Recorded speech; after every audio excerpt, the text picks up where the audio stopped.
want to do stuff that when we're doing stuff for music that fits the makes it reminds you of who's this guy? The loyalty between Eminem and 50 Cent is an example of a strong bond, but how did it all begin? Hey guys, I'm the Cold Bar, and today we're going to take a look at the incredible bond between Eminem and 50 Cent. Back in 2000, after 50 Cent survived being shot 9 times, record labels were hesitant to work with him. His reputation wasn't exactly spotless, especially after dropping a track like How to Rob, where he jokingly threatened to rob several big names in the music industry. I rob ODB, but that'd be a waste of time. Probably have to clap him running towards the night. No one wanted to get involved with him. On top of that, he had already beef with Ja Rule. It all started back in 1999 when Ja Rule was robbed at gunpoint in Queens, New York by someone linked to 50 Cent. Not long after, they bumped into each other at a club, and things got tense. Ja Rule was said to be aggressive, but he later claimed he didn't even see 50's crew there. It might have just been a misunderstanding. Soon after this, 50 Cent released his diss track of Ja Rule, Life's on the Line. Murder, fuck around and leave you murder. I don't believe you. But it wasn't until 2000 that things really started to escalate in Atlanta, Georgia. Both artists were scheduled to perform at the same club, and the night ended in a fight between them. A few months later, 50 Cent was stabbed. 50 Cent's G-Unit crew ran into Murder Inc. at Hit Factory Studios in New York City, where Ja was allegedly tipped off to their whereabouts. I mentioned this beef for a reason, as we will refer back to it later. In general, by that time, 50 Cent had made a lot of enemies, so he struggled with labels. This greatly upset the rapper. The producer of Xiaomoni XL told 50 that he had just bought himself a new house that the rapper could record there. He then came with his homies. They then found a DJ called DJ Who Kid and started recording mixtapes. 50 Cent's records reached Detroit, that is, to Eminem. He couldn't stop listening to them, and Slim Shady was ecstatic. As 50 Cent said in an interview, "I am on the dream team now. I have 2 of the coolest bodyguards, Dr. Dre and Eminem." Eminem was most instrumental in the process of signing 50 Cent to a record contract. I brought it to Dre. Dre heard it. He was sold. And basically we said, let's do a joint venture. We flew him out to LA. I had a meeting with him and I sold myself to him and told him what I wanted to do. And then got Dre involved. We had a meeting the next day. The deal was that it would be a joint venture between Eminem's Shady Records and Dr. Dre's Aftermath Records, all under the umbrella of their parent company, Interscope Records. This was a perfect setup for 50 as an artist, since he had both Dr. Dre and Eminem in the studio helping out with the production.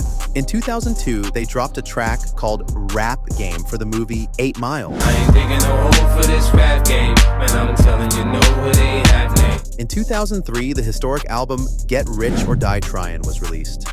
Eminem featured in 2 tracks. That's something for your ass. Keep thinking I'm pussy right now on the head.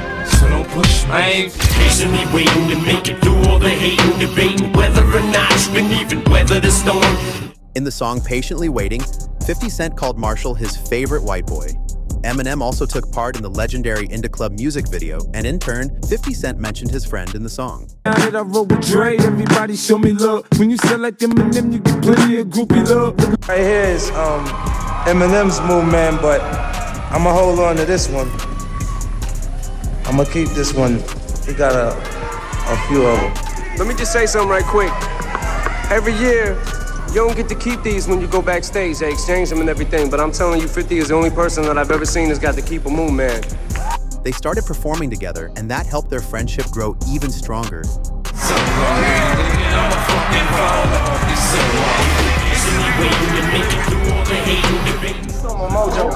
I'm gonna give it right back, though.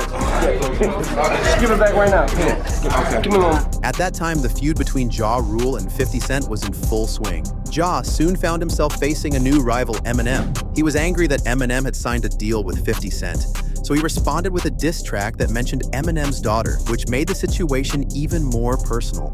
Your mother's a crackhead and Kim is a known slut, so what's Haley gonna be when she grows up? Therefore, as a response, Haley's Revenge was released, where we also hear a conversation between Eminem and his daughter. What do you want to be when you grow up, baby? But I don't want to grow up to be like Ja Rule's little dirty-ass kid. But things didn't stop there. 50 Cent and Eminem teamed up on a diss track called Hail Mary, where they mocked Ja Rule for trying and failing to take Tupac's place. I still here now. You would never ride with ya. Nah, nah, nah, nah, nah.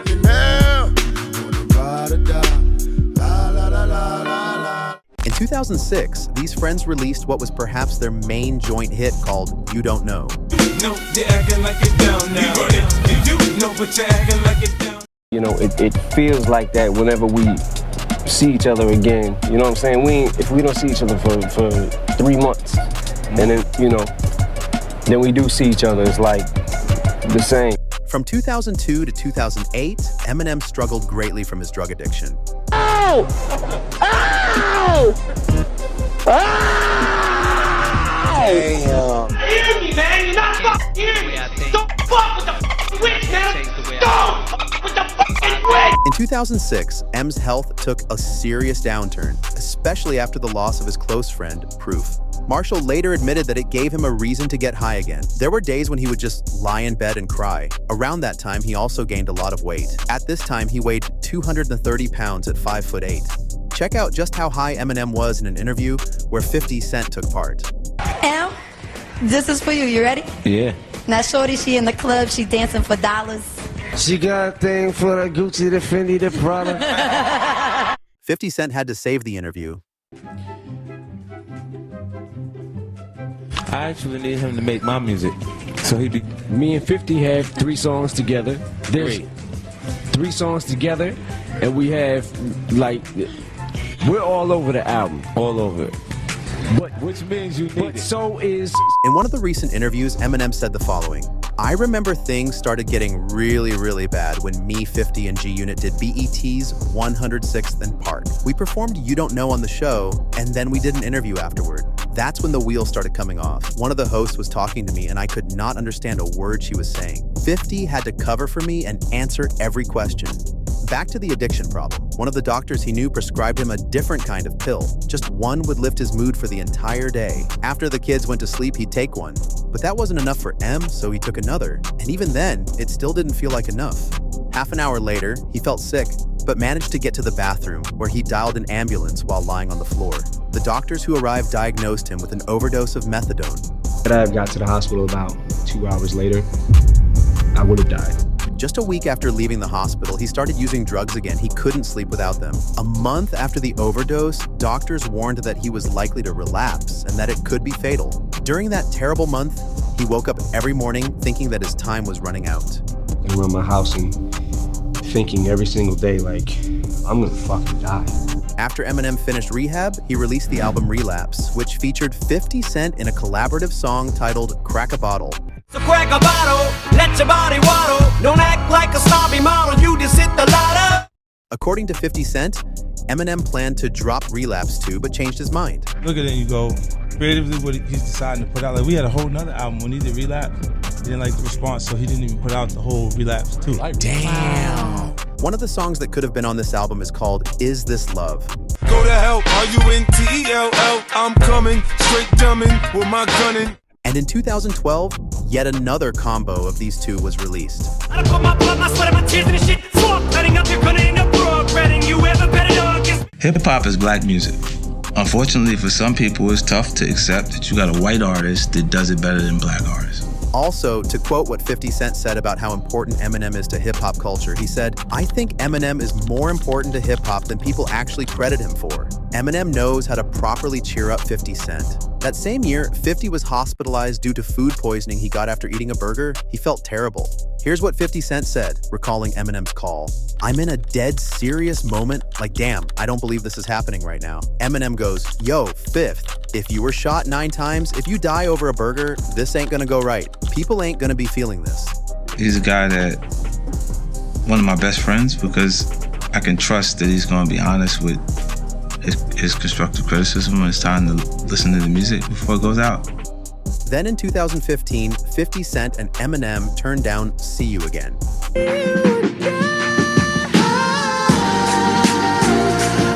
50 Cent shared that he and Eminem were originally offered the song See You Again, which later featured Wiz Khalifa and Charlie Puth. They had to turn it down, though, because Eminem was already working on the Southpaw soundtrack at the time and couldn't commit to the Furious 7 project. We had to make a decision between doing that and the song for Fast and Furious, and and that record was a huge success for Wiz Khalifa.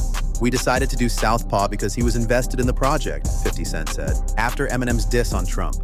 He's gonna get rid of all immigrants. He's gonna build that thing up taller than this. 50 Cent posted on Instagram saying, "Still number one, love you M, you my friend for life." In 2018, M's beef against MGK was the loudest in hip-hop. He dropped an album called Kamikaze, so that means he killed him. Already fucked one rapper's girl this week, don't make me call Kim. Kelly, they'll be putting your name next to John, next to Benzino. Die, motherfucker, like the last motherfucker saying Alien. After releasing Eminem's reply, 50 Cent naturally backed his close friend. Man, do you see this? Think about it. The biggest hip-hop song on YouTube.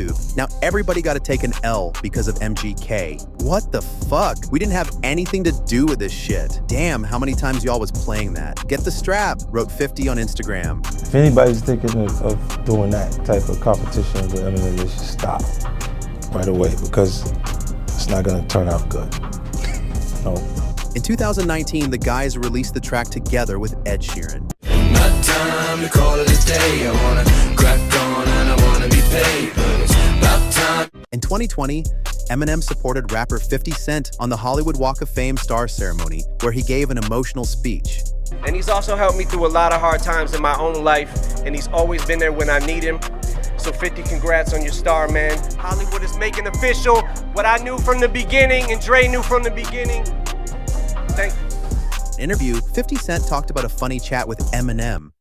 He texted me and was like, "Yo, Dad, when you gonna fly me in private so I can land on that dick?" Nigga, what the fuck is wrong with you?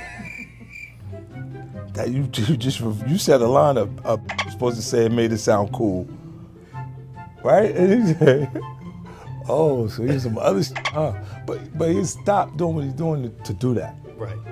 You know what I'm saying? That shit makes my day on a whole nother level. Because I'm like, what did it was random, like, you know what I'm saying? Like, and it's like, yo, I love him. That's my guy. For those who don't get it, Eminem made a reference to the song The Woo. That's my kind of bitch. She be saying some shit like, when you gon' fly me in private so I can land on that dick. In 2021, the series Black Mafia Family premiered, a group known for drug trafficking and money laundering. 50 Cent was one of the producers, and naturally, he reached out to Eminem to play the role of White Boy Rick. What up, though? What's up, Meech? What the fuck is that? It's White Boy Rick. In an interview, 50 Cent said that Eminem didn't want to take part in the film because of his bad experience with 8 Mile. He struggled to convince him. As some of you may know, after filming this movie, Marshall got addicted to drugs. And in 2022, the guys gave a legendary performance at the Super Bowl halftime show.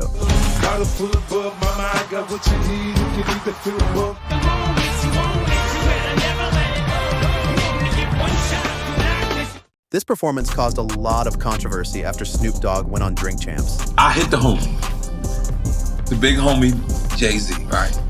The white guy called for 50 Cent. Eminem called directly. And he said, that's his guy. He said, I can't do it if I can't bring 50 up. But that's his guy. After such a spectacular show, representatives of the World Cup invited Eminem and 50 Cent to perform, but Eminem refused. The budget was $9 million. Eminem would get $8 million, while 50 would get $1 million. In the same interview, he gave us good news. I'm gonna bring his 8 Mile to television. Does he know that? Yes. Okay, just checking. How far along in the process are you guys of that? We're in motion. This is a rare kind of friendship that reminds us what loyalty truly looks like. Thanks for watching, and don't forget to subscribe, like, and comment what other topics would you like to see, and I'll catch you next time.